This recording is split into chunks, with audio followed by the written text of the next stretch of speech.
la fidélité. Est-on fidèle ou infidèle uniquement à cause de notre signe astrologique? Si ça se limitait à ça, ce serait peut-être un peu trop facile, je pense. Quand on parle de fidélité ou infidélité selon le signe astrologique, comme j'ai pu le faire dans mes 2 articles de CNews ces derniers jours, ce n'est pas uniquement une question de signe astrologique. C'est pas parce que vous êtes né sous le signe du Gémeaux, du Poisson ou au contraire du Capricorne que vous êtes classé dans une catégorie plus que dans une autre, d'accord? Je connais des Capricornes qui ne sont pas fidèles, je connais des Gémeaux ou des Poissons qui sont fidèles, apparemment, du moins. Donc voilà, ça n'a rien... ce n'est pas uniquement ça. C'est un peu, je dirais, c'est un peu comme quand vous regardez votre horoscope dans un magazine, féminin, pas féminin, votre horoscope quotidien. Si l'astrologue vous dit que vous allez passer une journée extraordinaire parce que vous êtes du signe du lion et que c'est une journée, c'est l'apothéose pour vous et que tout va bien en amour, par exemple, aussi ce jour-là, et que ce jour-là, vous vous faites plaquer, vous n'allez pas porter plainte contre l'astrologue qui a dit que vous allez passer une journée extraordinaire. Voilà, c'est une tendance, c'est une généralité qui est ce que j'ai dit dans mes articles, c'est ce que vous pouvez trouver partout sur Internet, dans tous les livres d'astrologie. C'est voilà, c'est des généralités. La seule chose, c'est qu'après, ces signes-là seront plus facilement fidèles ou infidèles, qu'il y a l'ascendant qui compte, et plus on prend de l'âge, et plus l'ascendant va prendre de l'importance, comme vous le savez peut-être. Et il y a aussi votre Vénus. Où est-ce qu'elle est positionnée? Dans quel signe est-ce qu'elle est? Qu'est-ce qu'elle représente pour vous, la Vénus, dans votre thème? Avec quels aspects elle fait avec d'autres planètes? Si vous avez une Vénus qui fait un trigone ou un sextile, donc 2 aspects harmoniques avec Saturne, vous avez la responsabilité, enfin vous avez l'amour comme étant quelque chose de sérieux. Donc c'est pas le type de personne qui va être infidèle, même si la Vénus elle est en Poisson, qui serait plutôt une Vénus qui donne de l'amour à tout le monde. Mais si elle est en bon aspect de Saturne, même en mauvais, ça va donner une restriction sur la façon d'aimer, et si elle est en bon aspect de Saturne, ça va donner une valeur, une certaine valeur importante à l'amour. Donc, on ne va pas s'éparpiller et donner de l'amour à tout le monde, pas du tout. Donc, c'est pour ça que c'est vraiment des généralités. Quand j'ai fait cet article, avec plaisir d'ailleurs, avec cette journaliste charmante, c'était vraiment dans le sens, on parle de généralité. Il ne faut pas s'affoler, il ne faut pas non plus partir en vrille en disant « Ouais, je suis de tel signe, donc je suis forcément infidèle, machin. » Non. Alors, l'article sur la fidélité a posé beaucoup moins de soucis, moins de réactions que l'article sur l'infidélité. En plus, si j'étais honnête avec vous, vu mon signe et mon ascendant, j'aurais jamais été dire que j'étais potentiellement dans les personnes infidèles. Voilà, donc voilà, je suis vraiment partie sur des généralités. Ensuite, donc vous avez la position de la Lune aussi qui va déterminer certaines choses.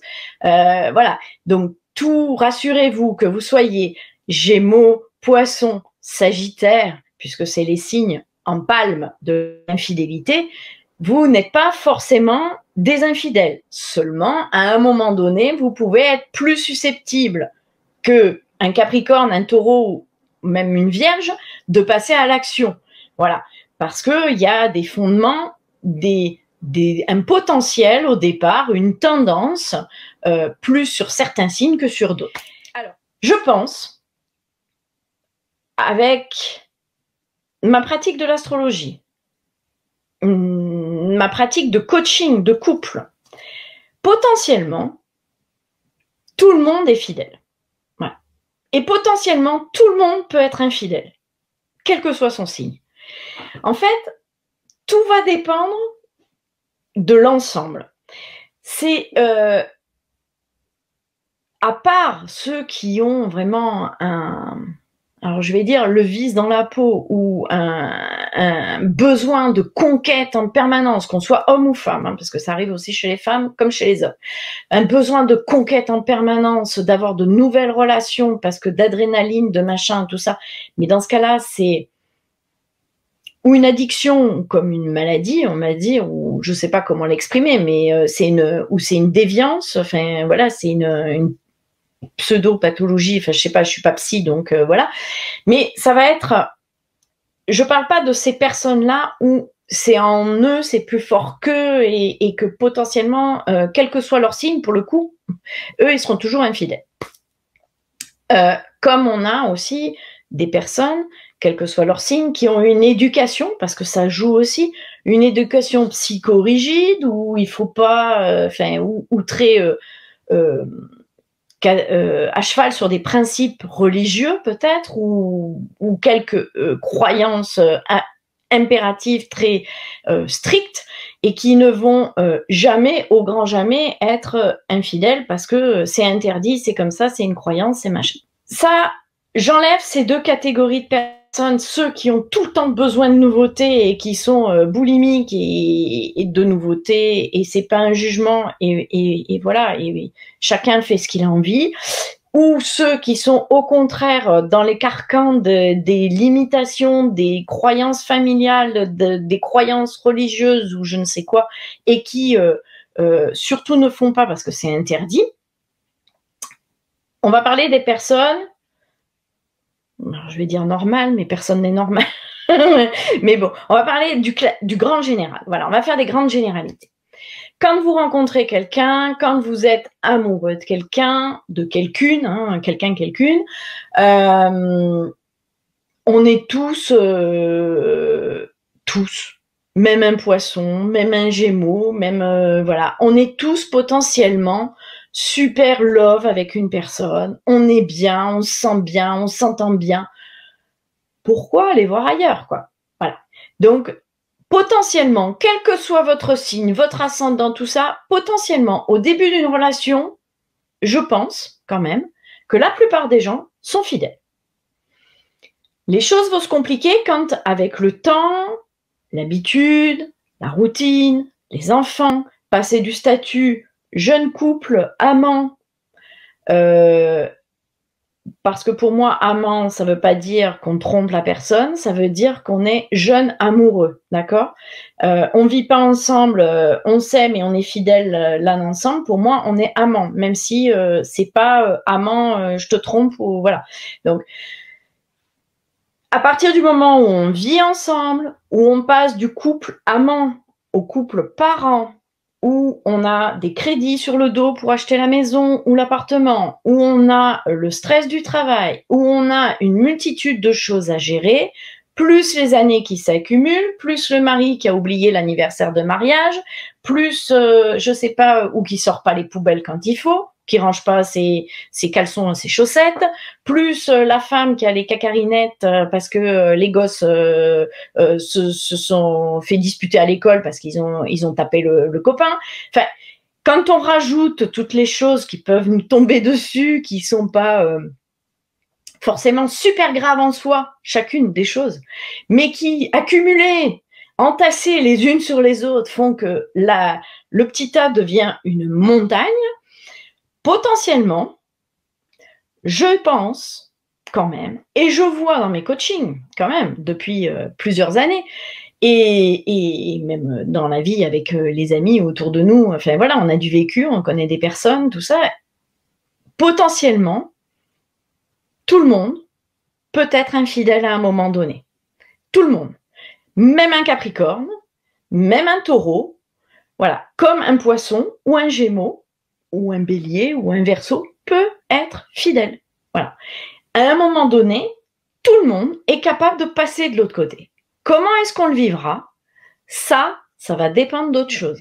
Votre réservoir d'amour est sec parce que la personne avec qui vous vivez ne remplit pas votre réservoir. Vous allez potentiellement avoir l'envie d'aller le remplir ailleurs, votre réservoir. D'ailleurs, ça me fait penser, j'ai eu le cas avec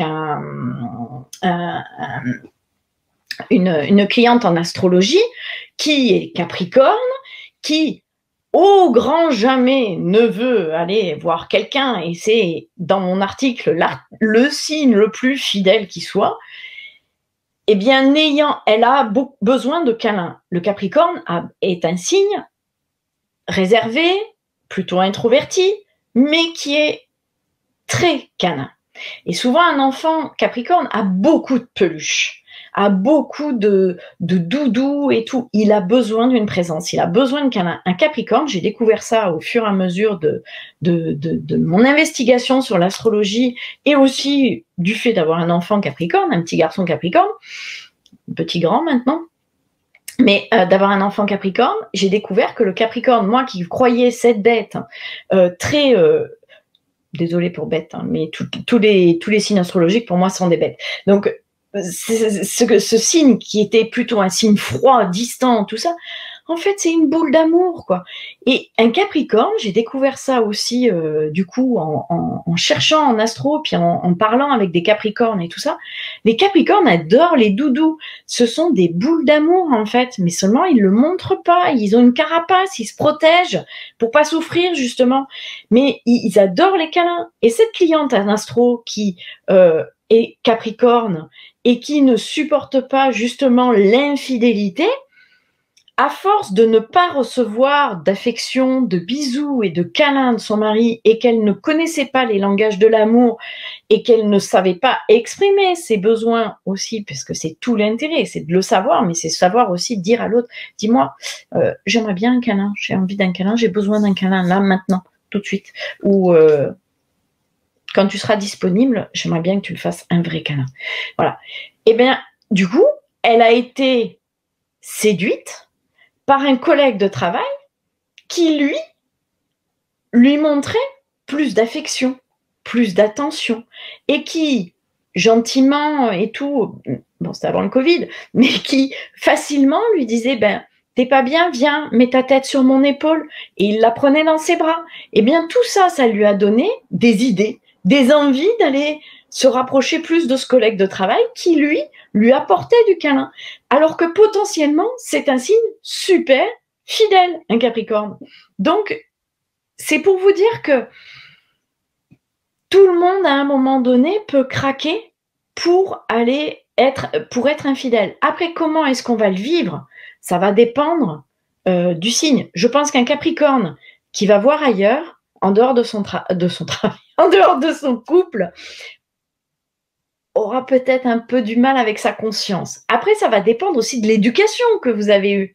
Comment étaient vos parents? Est-ce que et puis il y a les pendants, il y a les enfants qui vont reproduire, enfin les enfants devenus adultes qui vont reproduire la même chose que les parents, et puis il y a les enfants devenus adultes qui vont surtout reproduire l'inverse de ce que papa et maman ont fait. Et si papa et maman se sont trompés, je vais être psychorigide, la fidélité, et puis alors si tu passes le chemin, voilà, si tu passes la frontière, ça va pas le faire. Et justement, ces personnes-là, le jour où elles se retrouvent dans la situation et qu'elles franchissent le cap, où elles sont tentées, où elles ont envie de franchir le cap, là, d'un coup, elles vont se dire, ah putain, ma rigidité, ma rigueur, mon machin, qu'est-ce que j'en fais? Est-ce que c'est en accord avec mes valeurs? Et c'est là où on vient avec la PNL, aux valeurs de vie. Quelles sont vos valeurs de vie? Qu'est-ce qui vous motive? C'est quoi votre boussole?